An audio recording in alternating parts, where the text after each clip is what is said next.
mean राशि भाई भाई मानकर बर्तमान को 25/12/26/12/27/12 ये जो तीनोटी राशि नक्षत्र रहा से 28/2/2025 रु 7/5/2025 पर्यंत बुध निज राशि मीन राशि अवस्थान कर कौन फल देवे ना बुध 1 मन टी अस्थिर हम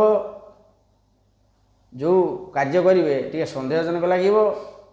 प्रत्येक कार्य अकृत कार्य रही गृह अशांति लगे एवं शोचना अनुशोचना टी शोचना रटा करनी से करनी काम करनी से मन टे चिंता रोटे भूल रही देखी चाह काम करेंगे कि सेमती असुविधा ना टे भूल रही बुध अच्छा राहु अच्छा शनि तीनोटी ग्रह रही टे स्त्री पीड़ा हो पाए सांग विरोधी हो पाए विदेश यात्रा बाधा सृष्टि हो पाए व्यवसाय टे कम चली पारे से चिंतित ना दुख पर सुख सुख पर दुख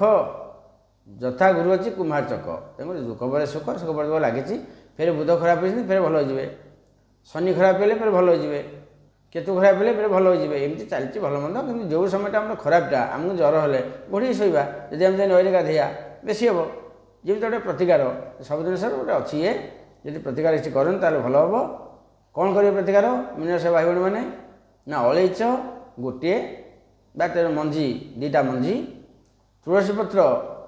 5टी कि 4टी प्रतिदिन सेवन करंतु कौ पर्यंत ना मे 7 पर्यंत यदि एत करेंगे ताले मीनराशि भाई भाई शुभफल निश्चय पाँच फिर देखा परवर्त अध्याय राहु चलन कहवा ये नुह राहु जो मे 29 चलिए ता पूर्व आम वीडियो करके